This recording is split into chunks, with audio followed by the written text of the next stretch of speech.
될 수 있기 때문에 그것은 참 그 통계를 그대로 믿기가 참 어렵습니다.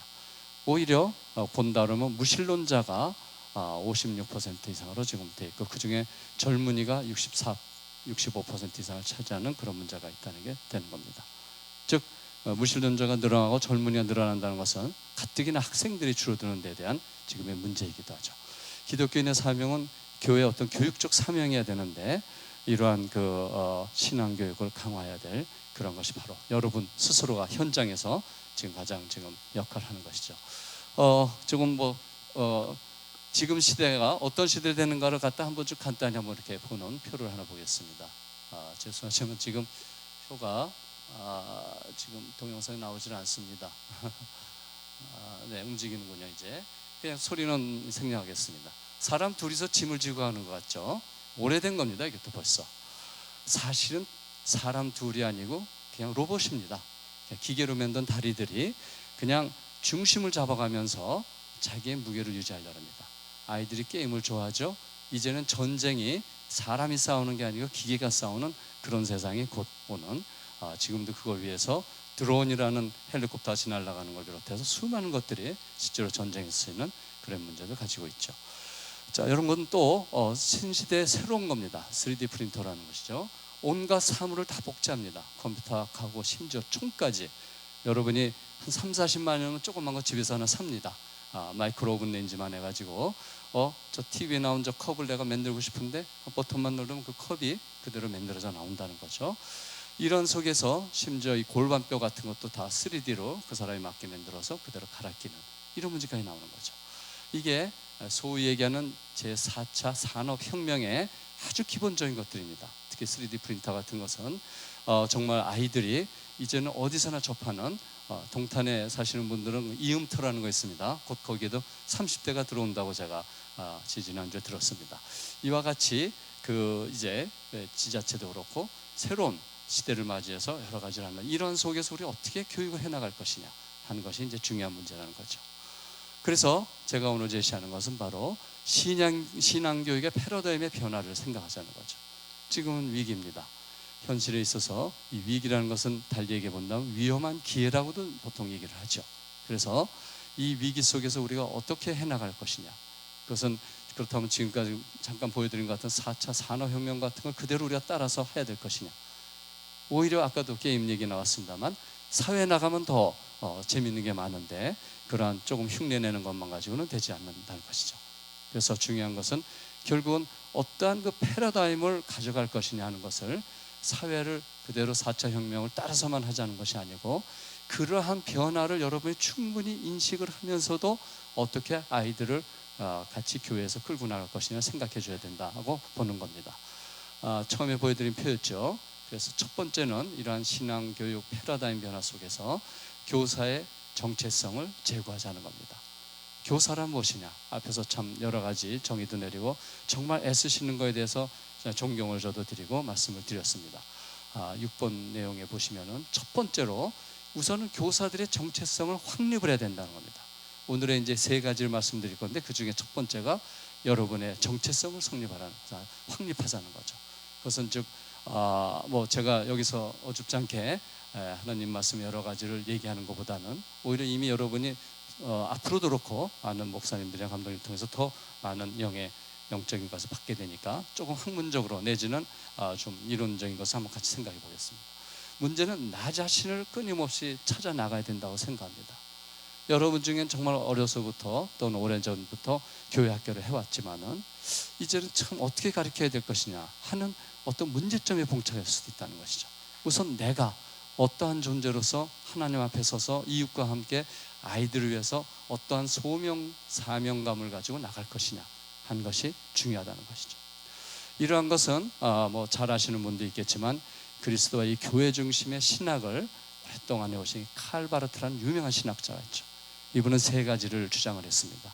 부름받음, 세움받음, 보냄받음. 그래서 결국은 우리가 이 콜드 아웃이라 했습니다. 어떻게 부름을 받아서 공동체 구성원으로서 나가서 교사 역할을 하느냐. 그래서 교사의 부르심이라는 것은 하나의 소명감을 가져야 된다는 얘기죠. 여러분 스스로가 여기에 많은 또 젊은 교사님들도 계신데 나의 정체성이 확실하지가 않은데 어떻게 교사들이 그런 마음을 가진 아이들을 가르칠 수가 있겠습니까? 중요한 것은 나의 정체성을 먼저 확실히 해야 되겠다. 그러려면은 뭐 여러분 인터넷 들어가면 검색 다 나오죠. 칼바르트라는 사람이 어떤 사람인가, 왜 그런 얘기를 했을까? 그분도 정말로 인간이라는 것은 결국은 하나님으로부터 은혜를 받은 존재이기 때문에 우리가 이렇게 하나님을 찾아갈 수밖에 없다고 분명히 얘기를 하고 있습니다. 이 바르트 신앙을 잘 이용하시면은 신학교에서는 굉장히 중요한 문제 한 문이죠. 정말 나의 하나의 정체성, 그러면 그 중에서 그분이 첫 번째로 얘기한 이 부름받은 공동체에서의 나, 교사의 부르심, 그것은 바로 하나님의 나를 부르셔서 쓰시는데 교사의 소명감으로서 확실하게 나의 정체성, 나에 대한 나란 존재라는 것이 교사로서 무엇인가를 다시 한번 확실하게 할 수 있는 그러한, 때로는 기도 생활을 통해서 여러분이 충분히 영의 공부를 받고 목사님들을 통해서 충분히 이러한 말씀들을 들어서 자신을 다시 한번 다져나가는 그런 것이 필요하지 않을까 이렇게 생각해 봅니다. 두 번째는 세움받은 공동체의 구성원으로서의 교사를 생각해 본 겁니다. 교사를 세웠다는 것은 지도력이 필요합니다. 교사라는 것은 지도력이라 무조건 앞에 나가서 막 떠드는 것만이 아니죠. 때로는 겸손하게, 때로는 아무 말도 없이 조용조용히 학생들의 눈높이에 맞춰서 정말로 평생을, 어떤 어린아이는 국민학교 때 수많은 살인을 한 그 스토리를 왜 그랬냐 하고 살인마한테 물어봤더니 국민학교 때 선생님이 크레파스 안 가졌다고 콩콩 때린 거 하나 때문에 자기는 그렇게 됐다는 겁니다. 얼마나 무서운 얘기입니까? 우리가 교사로서 정말로 수많은 아이들을 대할 때 각각의 다 특색이 다릅니다. 어떤 아이는 열심히 천방지축 뛰기도 하고, 어떤 아이는 조용한데 보면 속이 깊기도 하고, 하나하나를 맞춤형으로서 여러분이 세움받은 하나의 교사로서의 그런 것을 해나가는 그런 것이 필요하다고 생각합니다. 그래서 그것은 내 스스로가, 저도 참 부족한 사람입니다만은 누구 앞에서나 이런 것을 잘 보일 수 있는 사람으로서 커리큘럼이 되고 모델이 되는, 그러한 살아있는 모델이 되는 여러분이 되는 것이 하나의 세움받음으로써 아이들 앞에서의 우리 선생님은 말도 필요 없이 모습으로서, 행동으로서 그 충분히 하나의 그 세움받음을 보여줄 수 있는 것이죠. 세 번째로서는 보내심을 받은 나의 소명을 선교적 사명으로서 어떻게 감당해 나갈 것이냐, 이런 것이죠. 아까도 말씀드린 대로 4차 산업혁명 속에 되어 있는 그 신세대 아이들, 때로는 신인류라는 얘기까지도 하죠.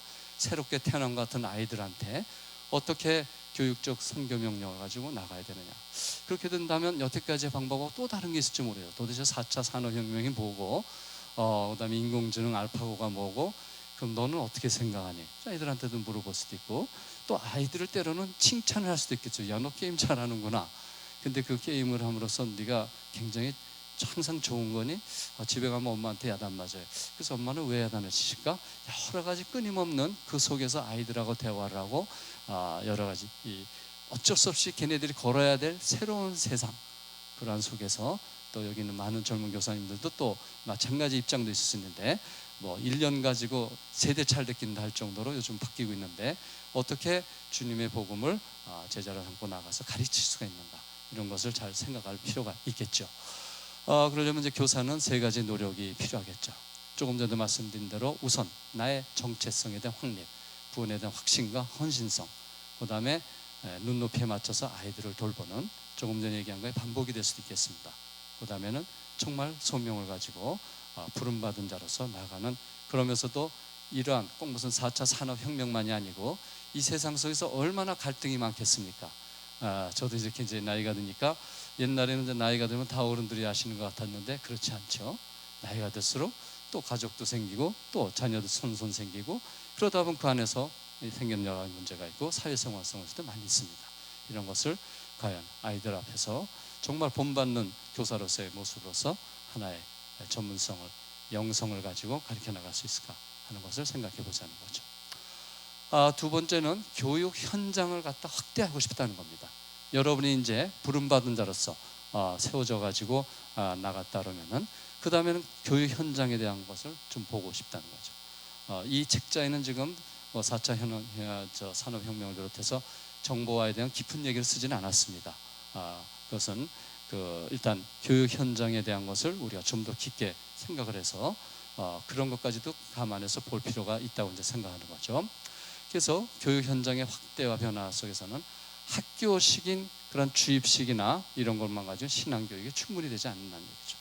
때로는 윤범 감독님 하신 바와 같이 수많은 만남의 경험, 또 성숙한 어떤 신앙 체득에 관한 것을 몸으로 보여줄 필요도 있다는 것이죠.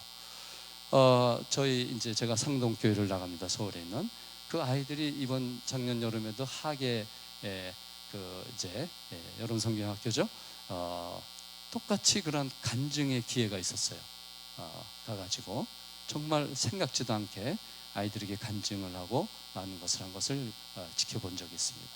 아이들이라고 속이 없다고 얘기하는 거하고는 다르죠. 오히려 어른들이 많은 생각을 하느냐고 깊은 생각을 못하고 자꾸 다른 또 이익이 되는 것만 생각할 때도 있습니다. 아이들은 그냥 피부로 느끼는 오감으로 체감을 하는 그런 걸 가지고 중심을 해서 나가게 됩니다. 그래서 이러한 속에서 아이들을 좀 더 확대를 해서 나가는 이런 교육 현장에 관한 것을 이제 생각해 봐야 된다는 것이죠. 마지막으로 쓴 이 교육의 생태라는 것은 이것도 전문가가 쓴 용어입니다. 에컬러지. 교육의 이 생태가 얼마나 중요하다는 것을 강조해서 거기에 써놓은 것입니다. 여러 전에 돌아가신 이제 서울 종교감리교회 박영식 연세대 전 총장님이 계셨습니다. 언젠가 저한테 얘기를 하셨는데 자기가 시골만 가면 항상 주눅이 드는 한 학생이 있답니다. 노인네죠. 그분도. 그 사람 항상 1등을 하고 자기는 2등을 했답니다.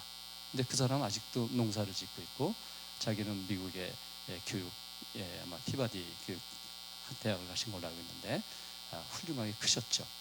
물론 시골에 있다고 뭐 무시하거나 잘못됐다고 제가 얘기하고자 하는 건 아닙니다. 교육이라는 것, 즉 지금 신앙교육이 아니고 한 자기의 목표를 달성하는 교육자로서 봤을 때는 박영식 총장님은 그 장로님은 그렇게 생태가 좋아져서 나갔습니다. 꼭 서울로 와서 미국 가면 더 좋아진다는 의미가 아니고 어떻게 하면 아이들에게 더 열린 교육을 시키고 더 많은 것을 경험하게 하고 이 세상에 결국은 궁극적인 목적이 무엇인가를 잘 갖다 보여준다라면은 그 방법은 여러분들이 찾아야 됩니다. 물론 교재를 통해서 여러 가지 했지만 결국은 여러분 걸로 체화시켜야 됩니다. 내 걸 만들어서 내가 아이들에게 본이 되고 그대로 나갈 수 있는 그런 것을 해갈 수 있는 생태를 또 이렇게 형성해 나가야 되겠죠. 또 하나 좀 보여드리겠습니다. 정보화 교육 중에서 한동안 구글이라는 해서 굉장히 무서운 건 아시죠? 엄청 무섭죠. 여러분에 관한 정보가 다 지금 거기 있다고 해도 과언이 아닙니다. 여러분이 쓰는 인터넷에 웬만한 것이 구글에서 연결이 되어 있죠. 세상에 그 많은 정보가 어떻게 다 어디에 기록이 되어 있을까? 뭐 이런 얘기까지 이제 하는 사람들도 있습니다만은 아무튼 구글이 구글 안경을 만들었었습니다. 지금은 이 프로젝트가 멈췄어요. 안경 여기 카메라가 있고요. 이걸 싹 비치면은 어떤 것이 보이냐면은 만약 김정일을 비쳤다 그러면 딱 이런 게 자막에 뜹니다. 안경요 앞에. 그래가지고 김정은 북한 국방위원회 제1위원장 종합대학 김일성 종합대학 나오고 키는 어떻고 몸무게는 어떻고 고도 비만의 심근경색이다. 앞에 있는 사람의 모습만을 보고서 그 모든 정보가 다 들어가 있어요. 이 구글 안경이 완전히 완성이 되면 여러분에게 쳐다볼 때마다 어느 교회에서 오셨군요. 다 그 교사들이 요즘 힘들게 하는 교사가 있죠. 별 얘기가 다 쓸 수 있어요. 왜? 여러분 인터넷에 채팅에 카톡에 다 쓰잖아요. 그게 다 어딘가 간다는 얘기죠. 어딘가 누가 축적을 하고 있다는 얘기. 어떻게 보면 전지전능 하나님이 내려오신 것 같이 정보의 혁명과 같은 건데 다행이랄지요. 이 구글 안경 프로젝트가 멈췄습니다. 현재는 한 2년 전부터 지금 멈춰 있습니다. 너무 빨리 나간 거죠. 또 이런 것도 있어요. 항생제.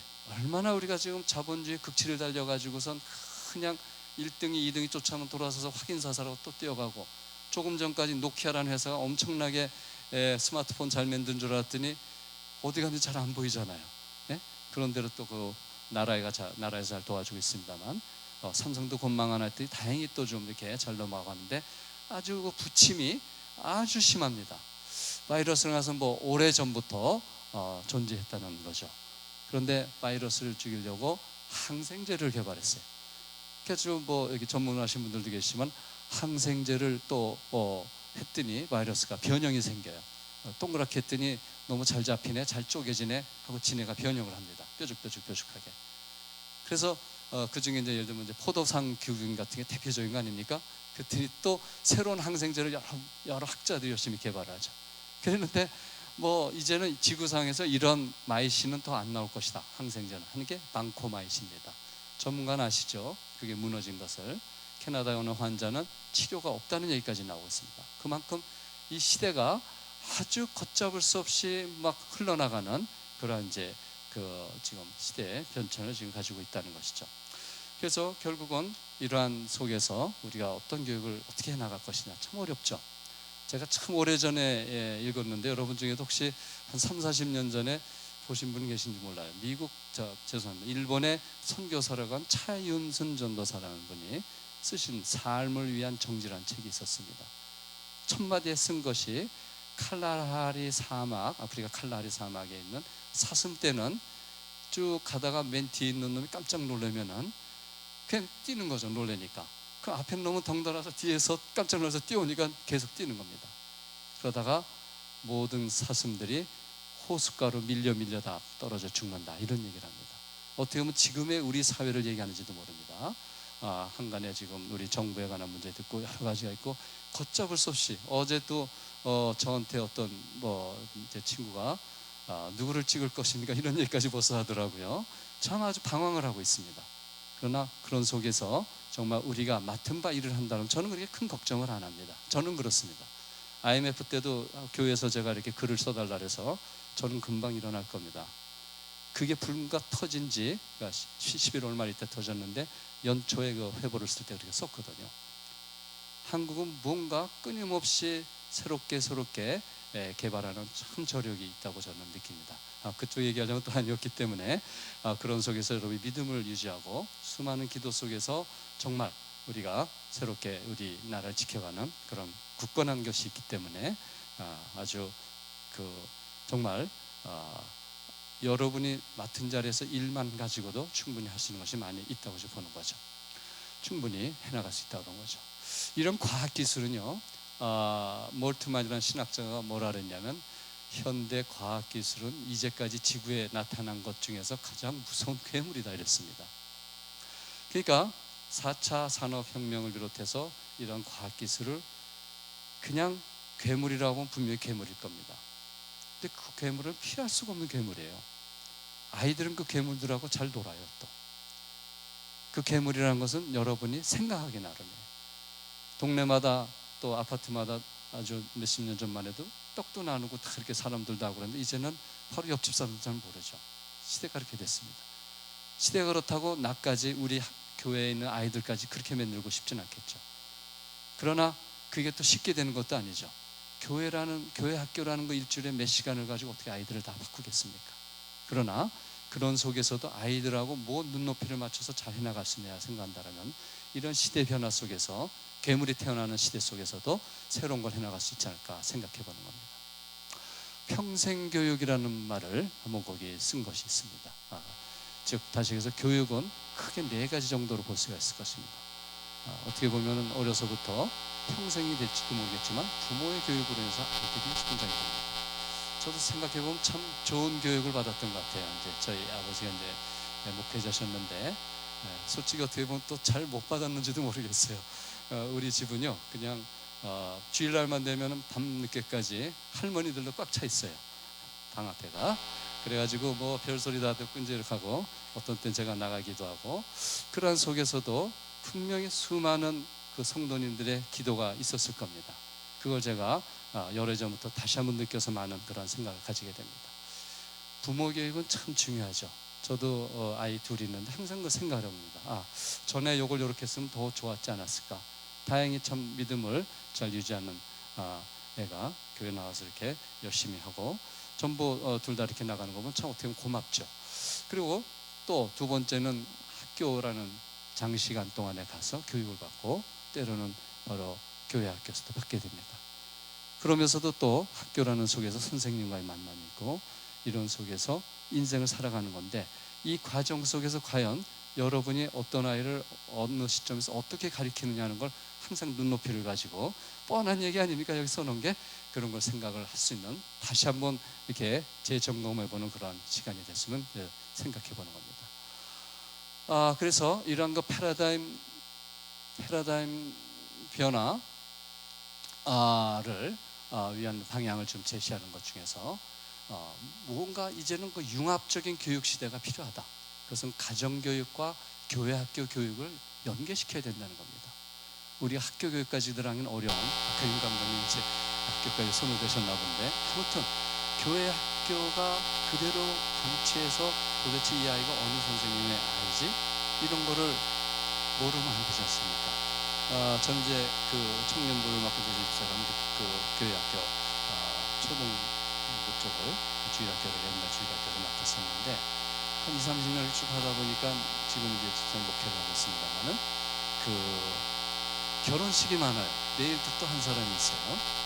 걔 옛날에 다 키우던 애들 이제 지금 커서 결혼을 하는 겁니다. 20-30년 지나니까 20년 지나서. 그래서 그런 식으로 이 교회 학교가 가정하고 그 정도가 아니고 훨씬 더 밀접해 가지고 그 아이들이 성격이 어떻고 부모는 누구시고 그렇게 연계를 가져야 된다 이거죠. 이미 하시는 교회도 많이 있을 겁니다. 그럼 그거는 그 교회 부모만 따로 알고 이러자는 얘기가 아니고, 때로는 그 부모님을 초청해다가 일일 교사를 하기도 하고 많은 것들을 교류를 해서 이 자료에는 많이 나와 있죠. 성경 읽기를 같이 한다든가 어떤 교회 내에서 활동을 같이 하는 그런 프로그램들을 개발해서 같이 나갈 수도 있게 됩니다. 그래서 이런 즉 교회 학교 교육과 가정 교육을 융합을 시켜서 교사와 부모 간에 어떤 거리감이 없이 때로는 부모님을 교사로 모셔가지고 해나가는 그런 것이 필요해서 그런 것을 선생님들과 또 부모님들이 원하는 자기 아이들, 요즘은 한두 명밖에 안 되니까 어떤 아이들의 그 꿈을 갖다가 또 들을 수 있지 않습니까? 어떤 아이를 만났는데 그 아이의 꿈을 부모로부터 들은 것을 아는 선생님하고 모르는 선생님하고는 얼마나 차이가 있겠습니까? 그러니까 결국은 교사한다는 게 얼마나 힘들다는 걸 다시 한번 느낄 수도 있겠죠. 윤 감독이 아까 얘기하셨듯이 만에나 조금만 뭐가 잘못되면은 크레파스 하나 때문에 조금 꾸중한 것 때문에 평생 걔한테는 마음속에 남는 그런 아이로 됐은 거니까 제대로 된 교사가 된다는 게 얼마나 힘든가 하는 그런 거에 대해서 제가 또 다시 한번 여러분에 대해서 정말 존경에 마지 않습니다. 그렇기 때문에 웨슬리 목사님에 대해서 너무나 잘 아시죠. 깊게 얘기하지는 않겠습니다. 결국은 부모님이 엄격하게 됐지만 참 따뜻하셨죠. 그러한 아주 수많은 형제 속에서도 어머니는 하나도 놓치지 않고 수많은 그 자녀들을 전부 신앙 훈련을 시키시고 스스로도 또 영적인 소그룹을 옥스퍼드를 중심으로 해서 계속 만들어 나가는, 그러다 보니까 결국 88세에 돌아가셨지만은 돌아가시고 4년이 되니까는 영국 내에서도 감리회가 성공으로부터 나올 수 있는 그 많은 엄청난 저력을, 그렇다고 이분이 무슨 교파를 만들고 막 이런 건 아니었죠. 감리교의 중요한 것 중에 하나가 연대주의 아닙니까? 커넥션리즘. 지금 얘기하는 바로 융합이나 교사와 부모들 간에 같이 연대하는, 감리교에서 얘기하는 연대는 이제 일반적으로는 목사님과 평신도 간의 이제 연대를 얘기를 하는 그런 겁니다만은, 아무튼 교회 내에서 누구나 평등하게 자라는, 그러면서도 웨슬리 선생님은 얼마나 그 봉사를 많이 했습니까? 그 봉사에 대해서는 여러분이 그분의 자서를 보는 참 아주 생각을 못할 정도로 이렇게까지 이분이 하셨어야 되는 것을 많이 볼 수가 있을 겁니다. 그래서 우리가 이제 믿음이라는 것을 가지고 있고, 바울은 믿음을 굉장히 강조했지만은 그러면서도 그런 것 소위 솔라피데 이렇게 얘기하지 않습니까? 중요한 것은 또 이 신앙의 힘이 인간성을 회복하려면 잘 보이지 않습니다만은 또 하나의 지렛대가 있어야 되는 것은 행함이라는 거죠. 행함이 받쳐주지 않으면 안 된다. 이거 가지고 성서에서는 많은 말들을 하고 야고보서를 중심으로 해서 행함 얘기가 많이 나오지 않습니까? 야고보서는 특히 이제 좀 특별한 그 부분이라는 얘기를 하는 분들도 있습니다만은, 그렇지만 바울 선생님도 결국 갈라디아에서도 사랑으로 선행으로 행함을 한다는 것에 대한 그것에 역사하는 믿음이 중요하다는 얘기를 했습니다. 2005년이죠. 금난교회에서 세계 우리 감리교 대회를 할 때도 믿음과 행함에 가는 것을 믿음이 있는 사람은 행함을 한다, 이 두 개 단어를 잘 가지고 있는 것을 우리가 알고 있습니다. 그래서 이 감리교의 그런 저력을 가지고 있죠. 그래서 어떻게 하면은 이 교회 학교와 가정과 잘 융합해 나갔습니다. 아까 말씀드린 그런 겁니다. 부모를 교사로 초빙하기도 하고, 그 다음에 여러 가지 그러한 것을 프로그램을 같이 개발하는 그런 것이 이제 필요한 것이 되겠습니다. 그래서 결국 교회 학교의 그 여러 가지 프로그램이 가정 프로그램하고 아주 구체적으로 깊게 연계가 돼야 된다는 것이죠. 그렇게 해서 좀 힘드시겠지만은 또 때로는 이 속회 같은 것까지도 형성을 같이 해서 아이들은 뭐 그렇게 안 해도 또래끼리도 잘 놀고 그럽니다만은 그러한 계기를 자꾸 만들어 놓으면 아이들은 스스로 큰다는 얘기 했지 않습니까? 옛날 같으면은 5형제 5형제 되니까 가만 놔둬도 위에서 군밤 맞고 밑에서 찡찡거리고 그러다가도 또 하하 웃기도 하고, 이게 요즘 아이들은 없는 거 아닙니까? 이런 것을 같은 교회라는 울타리 내에서 지역적으로 조금 안배가 되고 그러면 선생님들이 요 동네 있는 애들은 모여라 해서 한번 모이기도 합니다. 저희가 지난 여름에 협성대학교에서 시행하다가 못한 게 하나 있는데요. 지금 개 교회마다 이제 교회 학교가 없으니까 특히 시골은 한두 명 있는 데도 많거든요. 이런 아이들을 다 모아서 봉고차 한 대로 다 해가지고 협성대학에 와서 같이 학예 수련을 하자. 거의 다 됐다가 몇 가지 진행상 문제 때문에 못했어요. 아마 곧 이번 여름에 할 가능성이 높습니다. 이런 식으로 결국은 또래들이 흩어져 있을 때 서로 믿음의 하나의 울타리를 만들어주면 나중에서도, 요즘은 또 카톡을 통해서도 충분히 되지 않습니까? 밴드를 통해서도 그렇고, 조금만 여러분이 신경 써주시면은 아이들하고 눈높이 맞춰서 묶어주고, 때로는 뭐 선생님들은 빠져도 좋겠죠. 아이들끼리 또 선생님 흉을 볼 수도 있고, 선생님을 칭찬할 수도 있고, 선생님 생일잔치를 이렇게 만들어줄 수도 있고, 그런 것을 잘 엮어나가는 것도 참 중요하지 않을까 생각합니다. 그래서 이러한 그 교회학교의 환경을 만들어 나간 환경에 따라서 패러다임을 변화시키는데 중요한 그 두 가지를 또 마지막으로 제시를 합니다. 그것은 후반부가 되겠습니다만은 어떻게 하면 이 생명 교육하고 이 희망에 관한 교육을 시킬 것인가. 심지어 뭐 흑수전이 뭐 여러 가지가 있지 않습니까? 헬조선.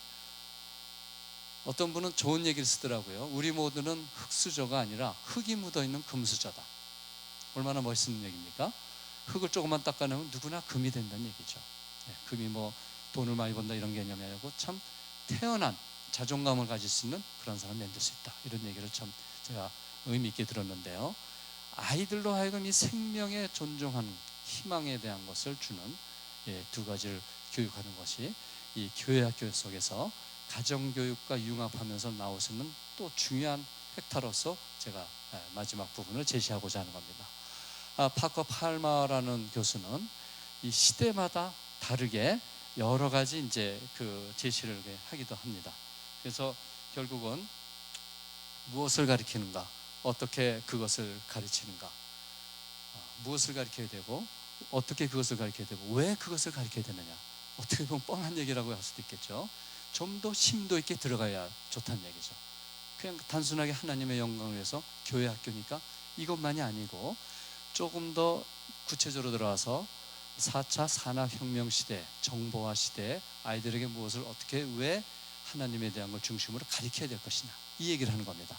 이것을 이제 팔마라는 교수가 좀 더 구체적으로 들어갔습니다. 우리나라에도 재작년에 인성교육진흥법이라는 게 생겼습니다. 팔마 교수 얘기한 건 아니고요. 그분도 이제 그런 쪽에 대한 것을 물론 했습니다만은, 그래서 어떻게 이것을 구체적으로 나갈 것이냐. 제가 책자에는 조금 썼습니다만은 시간도 있고 그래서 그렇게 그냥 지나가도록 하겠습니다. 생명교육은 참 중요한 것 같습니다. 아까도 뭐 로봇도 보여주고 또 빅데이터라는 것은 아까 구글 비슷한 게 빅데이터죠. 수많은 데이터가 지금 달아다닙니다. 알파고 AI는 뭐 잘 아시는 문제입니다. 이러한 다양한 그 전문성이 있는데 이걸 융합을 시켜서 글로벌 정보화 시대에 어떻게 생명을 존중하게 만들어줄 수 있느냐. 가만히 보면 참 끔찍한 일이 많잖아요. 참 여기서 이렇게 얘기하기도 힘들 정도로 독일에서 신학까지 공부하신 어떤 분은 그냥 집안을 엉망으로 만들었잖아요. 따님까지 이렇게 만들고, 어떻게 보면은 기본적인 데서부터 뭔가 정체성에 흔들림이 왔다고 생각할 수밖에 없습니다. 그야말로 여러분이 가리키는 그 현장에서 어떻게 하면 이 생명은 인간만을 얘기하는 건 아닙니다. 수많은 생명이 있게 되는데 그걸 중심으로 해서 여러분이 깊게 나갈 필요가 있다고 생각합니다.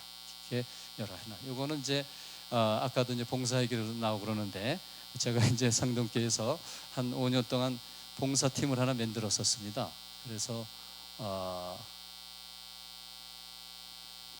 잠깐만 그냥 보도록 하겠습니다. 상동교회라는 데가 서울 남대문 근처죠. 그러니까는 옛날에 스크랜턴이라는 분이 바로 숫장사하는 전덕기 목사님을 크게 쓰게 돼가지고 그분이 큰일을 하셨죠. 그래서 그냥 봉사를 새벽마다 4시 5시면 바포를 합니다. 한 170명까지 나오다 요즘은 조금 줄어드는데 줄어든 게 좋은 건지 모르겠습니다. 다들 어떤 사람은 와서 약간 울먹거리면서 오늘이 마지막 같습니다. 왜 그러세요? 제가 평생의 직업을 처음 가져봅니다 하고서는 이제 다른 지방으로 직업을 가지고 떠나는 것을 보내드린 적이 있어요. 누가 좋을까요? 이런 거 하면은 이걸 제가 이거 만들 때는 솔직히 한 4년을 졸라서 만들었어요. 그때요. 참 힘듭니다. 만드는 것조차도. 이런 거 누가 감히 하겠느냐. 어떤 사회복지 전공한 분은요 저한테 그거 쉽게 하는 일이 아닙니다 하고 얘기한 적도 있는데, 무슨 자랑의 의미가 아니고 누구든 할 수 있습니다. 누구든지. 제가 왜 이걸 여기 보여주느냐면, 여러분이 교회 학교 아이들 데리고 현장에서 조그만 걸 하면은 아이들은 평생 그걸 잊지 못합니다. 또 이제 예를 들면은 아프리카로 제가 한 3천만 원을 보낸 적이 있어요. 제가 돈이 많아서가 아니고 친구들을 잘 둬서인데, 친구들이 뭐 1,000만 원, 100만 원 이렇게 낸 게 아닙니다. 10,000원씩을 냈어요. 제일 많이 난 사람이 5만 원. 거두니까 50만 원씩을 3년을 가니까 3천만 원이 되더라고요. 그래서 세네갈하고 케냐에 있는 우리 송춘석 감독에도 보냈는데, 아이들에게 그런 거 하나만 해주면은요, 얼굴이 새까만 어린애가 너 지금 코 흘리고 그러지, 얘는 너 네가 1,000원만 내면 얘는 지금 일주일을 먹고 살아, 이러지 않습니까? 그런 거 하나하나가 산교육이고, 그런 걸 통해서 하나님이 또 여러 그 선교사들이 보여준 그러한 어를 그대로 본받는, 한 번만 하면 된다는 얘기죠. 그런 거 통해서 여러분 할 수 있다 이거죠. 그래서 이제는 그 인간성이 과학기술이 발달됨으로써 굉장히 신뢰감도 떨어지고 이웃사랑도 안 되고 인간성을 상실했는데, 여러분의 신앙의 힘, 이 신앙의 힘이라는 것은 결국은 교육의 힘이고, 그 교육의 힘이라는 것은 지금 같은 정보화 시대에는 결국은 몇 가지를 지혜롭게 풀어나가면 훨씬 더 잘해나갈 수 있지 않을까 생각합니다. 성공의 톡라이트 주교는 이런 얘기를 하셨습니다. 진정한 기독교 영성은 세상의 아픔 가운데 서는 행위이며 세상의 창조자 앞에 무릎을 꿇는 행위다. 예수님의 이름으로 십자가의 승리로 이 둘을 하나로 잇는 행위다. 그러니까 세상과 같이 하자는 얘기죠. 4차 산업혁명이라고 무섭게만 생각하지 마시고, 그 아이들은 그렇게 해서 갈 수밖에 없습니다. 100년 전에 여러분이 스마트폰 들고 가면 미쳤다 그러겠죠. 왜 막대기 하나 들고 저렇게 중얼중얼거린다. 시대가 엄청 바뀌고 있습니다. 제가 며칠 전 중국 갔다 왔다잖아요. 했지 않습니까? 중국도 지금 난립니다. 이번 3만 명 입학생을 가진 학교가 58년도에 생긴 학교가 있는데요, 제발 취업 좀 시켜달라는 거예요. 저한테 구걸을 합니다. 한국을 하고 30명을 보내겠다는 겁니다. 하여튼 중국도 중국대로 오랜 세계 불황 속에서라는 여러 가지 이런 속에서 그런 기독교가 크게 퍼지기도 있지만 또 그런 현실적인 문제들이 있습니다. 그래서 주변을 잘 보시고 어떻게 우리가 아이들과 함께 같이 잘 나갈 수 있겠느냐 하는 거죠. 생명교육의 필요성입니다. 생태계 환경 문제, 생명에 관한 것이 이런 인구 문제로 인해서 또 여러 가지 사회의 수많은 아주 사건 속에서 쉽게 생각할 때가 많죠. 조그만 아이들한테 그것을 잘하고, 때로는 이제 세월호 사건도 있고요. 저는 이제 어쩌다 보니까 세월호를 2번 가서 참배를 한 적이 있어요. 한 번은 이제 한번 가야겠다 해서 갔고, 그 다음에 또 이제 마침 또 우리 목사님하고 파르고 단원고인가요? 그 바로 앞에가 교회가 하나 있어요. 감리교입니다. 거기 들려서 가다가 또 이제 같이 가고, 뭐 더 많이 갔다 오신 분도 있겠지만은 세상의 아픔 속에 같이 한다는 게 중요하다고 생각합니다. 그래서 희망을 주는 교회 학교 교육이 굉장히 필요하다. 수많은 문제점이 있어요. 경쟁과 좌절과 조급문과 취업과 결혼, 이런 여러 가지. 또 자살은 세계 1위입니다.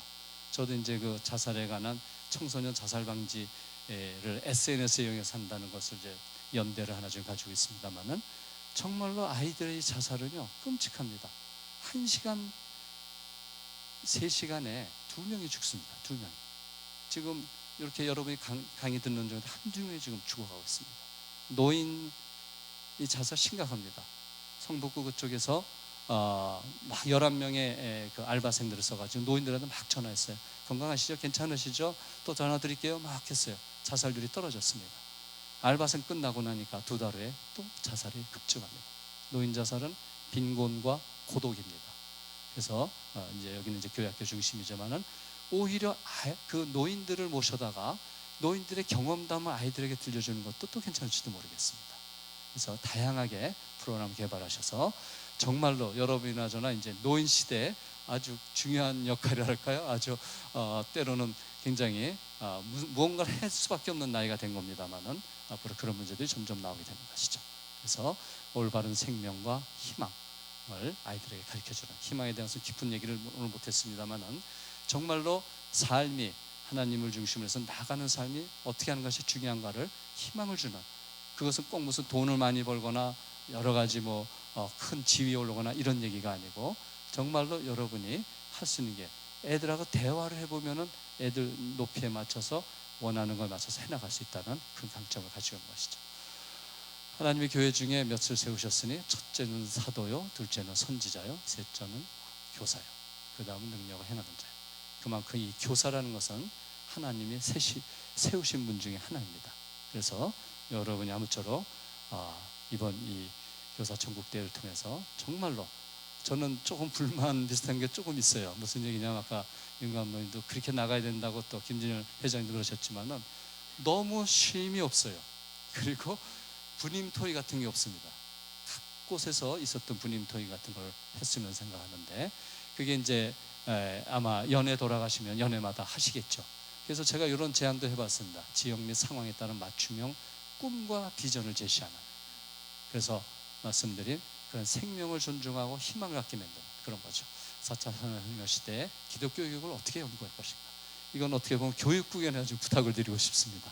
4차 산업혁명 시대에 우리 총무님께서 어떻게 아이들을 잘 교육을 시켜 나갈 수 있나, 이런 것을 제가 교육국 몇 번 들렸을 때는 미국을 갔더니요, 자동차를 타면은 천지창조 해가지고 자동차 위에 모니터가 싹 있어가지고 엄마가 CD 탁 키니까 쫙 들어와요. 기가 막히게 멋있게 나와요. 왜? 30분 이상 차 타고 가니까 교육학과 가는 건 틀려줍니다. 그런 거 하나하나가 디지털 컨텐츠를 만드는 게 쉬운 건 아니지만은 그런 교육도 필요하다고도 생각을 해봅니다.